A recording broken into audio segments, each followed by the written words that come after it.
Bismillahirrahmanirrahim. Assalamualaikum warahmatullahi wabarakatuh. Salam sejahtera untuk kita semua. Om Swastiastu, Namo Buddhaya, salam kebajikan, Sampurasun. Rahayu Sagung Dumadi. Semoga seluruh makhluk hidup di semesta ini, baik yang kelihatan maupun yang tidak kelihatan, di setiap ruang dan waktu, di semua tingkatan, senantiasa hidup berbahagia. Semoga kita semua selalu dimampukan untuk menjadi sumber cinta, sumber sukacita, sumber cinta kasih, sumber kedamaian, sumber kebahagiaan bagi semua makhluk. Dan siapapun makhluknya yang bertemu dengan kita tidak pernah berkurang kebahagiaannya ketika bertemu dengan kita. Tidak usah menjadi mercusuar di atas bukit, jadi lilin kecil saja sudah cukup. Karena satu lilin kecil bisa menyalakan 1000 lilin yang masih tertidur di sampingnya. Yang paling penting, kenali cahaya ilahi dalam diri. Karena tubuh kita ini tidak gelap gulita bagi yang tahu. Tubuh kita ini seperti kota. Makanya yang disebut dengan Madinatul Al-Munawwarah itu kota yang bercahaya itu di sini sebetulnya. Jabal Nur itu di sini. Jabal Uhud itu di sini. Padang Arafah itu di sini. Madinatul Al-Munawwarah itu di sini. Dan siapa yang sudah menemukan kota di dalam dirinya, maka dia pun akan melihat semua di semesta ini kota. Dan siapa yang sudah menemukan kesucian di dalam, maka apapun yang dilihat di luar itu suci adanya. Dan siapa yang sudah menemukan kemuliaan di dalam, apapun yang di luar itu mulia adanya. Dan kenapa kita melihat benar salah di luar? Karena kita masih terjebak konflik di dalam diri kita sendiri. Karena kita belum selesai dengan diri sendiri, belum telanjang. Masih terlalu banyak kita bermain dengan kulit. Makanya di dalam Al-Quran surat Al-Imran ayat 49, penyakit manusia itu ada 3.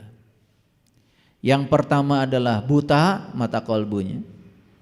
Yang kedua adalah penyakit kulit. Gara-gara buta maka melihat sesuatu cuma kulitnya saja. Melihat diri cuma kulitnya saja. Melihat apapun peristiwa cuma kulitnya saja. Tidak pernah tahu hakikat di balik kulit itu. Dan penyakit yang ketiga yang paling berbahaya bagi manusia adalah kematian kesadaran. Kalau kita punya 3-tiganya, ini udah komplikasi. Kolbunya masih buta, terjebak penyakit kulit, dan yang ketiga, mati kesadaran kita. Dan itu 3-tiganya menjadi sumber penderitaan bagi manusia. Orang yang semacam ini, miskin, susah. Kayaknya pun tetap susah. Ketika miskin susahnya cuma kekurangan. Dan ketika kaya pun susah.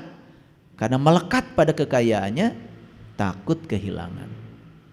Pelitnya auzubillah. Tiap hari hanya mengumpulkan yang akan ditinggalkan. Mau berbagi saja hitungannya setengah mati. Kalaupun dia sempat berbagi, mulutnya menyakitkan yang diberi. Itu tandanya orang yang komplikasi penyakit dalam dirinya. Dan penyakit ini hari ini sudah melanda seluruh kalangan masyarakat. Apapun keyakinannya. Oleh karena itu maka saya tidak pernah berbicara keyakinan. Karena manusia itu cuma 2. Yang tahu dan yang tidak tahu. Itu saja. Apapun keyakinannya.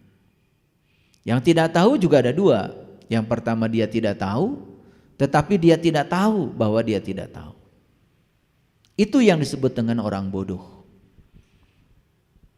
Dan yang kedua, ada orang yang tidak tahu, tapi dia tahu bahwa dia tidak tahu. Itu yang disebut dengan orang pintar. Hari ini topik kita adalah orang bodoh itu seperti sebuah sendok. Yang dimaksud orang bodoh oleh saya di sini bukan tidak sekolah. Bukan tidak S1, bukan tidak S2, bukan tidak S3. No, saya tidak bicara soal akademik.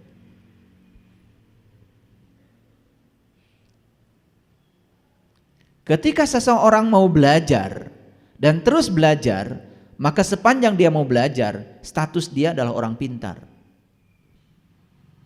Tetapi ketika dia berhenti belajar dan merasa dia sudah pintar, saat itu dia jatuh menjadi orang bodoh. Jadi orang bodoh adalah orang yang berhenti belajar karena merasa dirinya sudah pintar. Itu orang bodoh yang saya maksud di kajian ini. Makanya orang bodoh itu seperti sebuah sendok. Sendok itu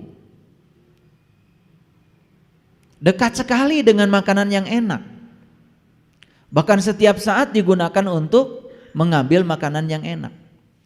Tapi sendok tidak pernah merasakan enaknya makanan. Itulah sendok. Sedekat itu bergaul terus dengan makanan enak, tetapi sendok tidak pernah merasakan enaknya makanan. Jadi orang bodoh seperti itu. Jadi sekalipun dia bergaul dengan orang yang bijaksana, tidak akan pernah menjadi bijaksana karena dia merasa penuh, merasa sudah isi. Itulah orang yang tidak tahu, tetapi dia tidak tahu bahwa dia tidak tahu. Dan orang yang semacam ini, kata Imam Al-Ghazali, bisa jadi orang yang terhormat secara sosial di masyarakat. Dia lindungi kebodohannya dengan berbagai atribut yang melekat dalam dirinya. Pakai gelar itu, gelar ini. Kan banyak sekali gelar-gelar di masyarakat, bukan? Bukan sekedar gelar akademik. Ya, bahkan gelar-gelar yang menyangkut spiritual. Ada yang disebut Pak Haji ini, Bu Hajah itu. Kan di Indonesia itu sudah menjadi gelar. Padahal sebetulnya kalau sadar, haji itu artinya pengunjung. Bahasa Arab. Hajah juga pengunjung bagi perempuan, bahasa Arab. Siapapun yang berkunjung ke Arab, baik laki-laki maupun perempuan, dipanggilnya haji atau hajah. Di sana ketika sedang jadi pengunjung, kok sudah pulang masih dipanggil pengunjung? Dan rasanya bangga ketika dipanggil nama itu. Hati-hati, karena panggilan itu akan membuat kita semakin tidak tahu bahwa kita tidak tahu. Dan itu dianggap sebagai gelar kehormatan dari masyarakat. Padahal itu gelar yang diletakkan di nama kita sendiri. Jadi kalau hidupmu masih bergantung pada gelar, berarti kamu belum percaya pada dirimu sendiri. Lepaskan semua gelar-gelar itu. Lepaskan semua baju-baju sosialmu itu, karena tidak ada artinya. Karena sesungguhnya kata Allah, inna akramakum indallahi atqakum. Sesungguhnya manusia yang paling mulia di hadapan Allah ada mereka yang bertakwa. Bukan yang menggunakan baju takwa, yang bertakwa. Apa itu takwa? Takwa itu ternyata sebuah prosedur. Dijelaskan di Quran surat Al-Baqarah ayat 63, takwa itu dimulai dengan mengambil janji, membuat komitmen. Komitmen pada siapa? Komitmen pada diri sendiri untuk berubah dan terus belajar. Begitu kita sudah mengambil janji dengan diri sendiri, baru tahap berikutnya akan diangkat oleh Allah kesadarannya. Wa id akhadna mitsaqakum wa rafa'na fawqakumut tur. Begitu diangkat kesadarannya sampai di puncak kesadaran yang namanya Sidra al-Muntaha, baru Allah bertajali di puncak kesadarannya. Wa id akhadna mitsaqakum wa rafa'na fawqakumut tur khudu ma atainakum biquwatin. Baru Allah menunjukkan dirinya di puncak kesadarannya. Bertajali kepada Allah. Setelah bertajali baru wazkuru ma fihi. Dia bisa ingat apa yang Allah tunjukkan kepada dirinya, la'allakum tattaqun. Barulah dia jadi orang yang bertakwa. Itu takwa versi Al-Quran. Bagaimana dengan takwamu yang selama ini diaku-aku? Begitu? Kok berbeda dengan Quran? Padahal Quran katanya petunjuk hidup. Jadi takwa itu sebuah prosedur. Kalau kalian datang di pengajian seperti ini, ya, jangan ngaku-ngaku sebagai orang yang bertakwa. Ini baru sekedar brainstorming namanya. Mencoba untuk menggunakan pikiran yang waras untuk menangkap pemahaman. Itu saja. Apakah yang prosedur tadi sudah dilalui? Belum. Mengambil janji, diangkat gunungnya, diangkat kesadarannya, ditunjukkan sesuatu kesadarannya, dan mengingat apa yang ditunjukkan. Dan ciri orang yang bertakwa cuma satu. Puncaknya orang yang bertakwa adalah selalu ingat kepada Allah dalam keadaan berdiri, duduk, dan berbaring. Jadi orang yang bertakwa diberi gelar oleh Quran namanya ulul albab. Siapa ulul albab? Allah sendiri yang menjelaskan. Alladzina yazkurunallaha qiyaman wa qu'udan wa ala junubihim. Jadi orang yang bertakwa adalah orang yang sudah bisa mengingat Allah dalam keadaan berdiri, duduk, dan berbaring. Artinya apa? Mengingat Allah di setiap keadaan. Saya tidak bisa melupakan dia walaupun saya sedang berbicara seperti ini. Zikir saya tidak pernah terputus. Karena di Quran dikatakan, fa iza qadaitu manasikakum fazkurullah kazikrikum abaakum. Apabila kamu telah menyelesaikan hajimu, ingatlah Allah sebagaimana kau mengingat bapakmu. Jadi mengingat Allah itu persis seperti kita mengingat bapak kita. Ingat sama bapak sekarang. Pasti ingat. Kenapa? Karena kalian setiap hari berjumpa. Kalian sudah tahu. Dan saya tidak bisa mengingat bapakmu walaupun disebut-sebut namanya, karena saya belum berjumpa, kecuali kalau sudah berjumpa. Jadi ingat itu ada syaratnya. Syarat sahnya ingat harus tahu yang diingat. Supaya tahu yang diingat, ya jumpa dulu. Maka perjumpaan dengan jati diri kita sendiri dalam bahasa Quran disebut liko. Man kana yarju liqa Allah fa inna ajalallahu laj. Barang siapa yang berharap liko, jumpa dengan Allah, maka waktu yang dijanjikan pasti datang. Syaratnya cuma satu, berharap saja. Tidak usah ngaji ini, ngaji itu, berharap saja. Kalau ada yang mengatakan, wah ketemu Allah syaratnya ini, dia nggak ngerti Quran. Kadang-kadang seperti itu, ya. Banyak sekali orang yang terbuka mulutnya, masih tertutup mata kolbunya, sehingga kadang-kadang menipu orang lain. Dia menyampaikan pada orang lain yang dia sendiri belum mengalami dan merasakannya. Jadi siapa orang bodoh? Orang bodoh adalah orang yang berhenti belajar karena dia merasa sudah pintar. Jadi orang bodoh adalah orang yang menjatuhkan diri dalam situasi di mana dia menganggap dirinya sudah penuh. Itu orang bodoh yang saya maksud. Dan orang bodoh itu seperti sendok. Sendok itu walaupun bergaul dengan makanan yang enak, tidak pernah merasakan lezatnya makanan. Coba bayangkan, kita bergaul dengan orang suci, kita tidak pernah tersucikan. Kita bergaul dengan orang bijaksana, tidak menjadi bijaksana. Bergaul dengan orang yang cerdas, kita pun tidak bertambah cerdas. Bergaul dengan orang yang soleh, tidak membuat kita menjadi soleh. Itulah sendok. Selesai kajian ini, kita akan tahu apakah kita masih bodoh atau sudah pintar. Jadi sebetulnya kajian ini bukan untuk siapa-siapa, terutama untuk saya sendiri.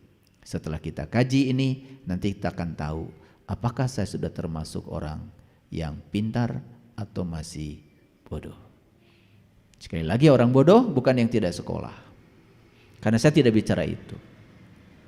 Baik, kita akan mulai dengan definisi orang bodoh. Jadi siapakah orang bodoh itu? Orang bodoh adalah mereka yang tidak tahu. Tetapi mereka tidak tahu bahwa mereka tidak tahu. Akan tetapi mereka sok tahu dan tidak mau tahu. Kalau bicara seperti yang paling tahu.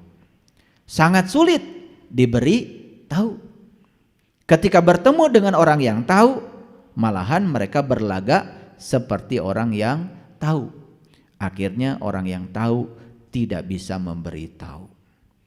Jadi orang bodoh itu adalah orang yang sulit diberitahu karena dia sok tahu. Dia tidak tahu, tetapi dia tidak tahu bahwa dirinya tidak tahu. Makanya itulah bahayanya gelar. Kalau sudah pakai gelar, gelar ini gelar itu, apalagi nanya yang mau memberitahu, padahal dia orang berilmu cuma nggak pakai gelar, dia akan mikir gelarmu apa? Pasti begitu. Jadi semakin jelas ya orang bodoh ya. Nah ini definisi orang bodoh. Jelas sekali di sini ya. Saya baca sekali lagi. Orang bodoh adalah mereka yang tidak tahu, tetapi mereka tidak tahu bahwa mereka tidak tahu, akan tetapi mereka sok tahu dan tidak mau tahu. Kalau bicara seperti yang paling tahu, sangat sulit diberitahu. Ketika bertemu dengan orang yang tahu, malahan mereka berlagak seperti orang yang tahu. Akhirnya orang yang tahu tidak pernah mau memberitahu. Jadi jelas orang bodoh itu seperti sendok. Kemanapun dia pergi gak akan dapat berkah.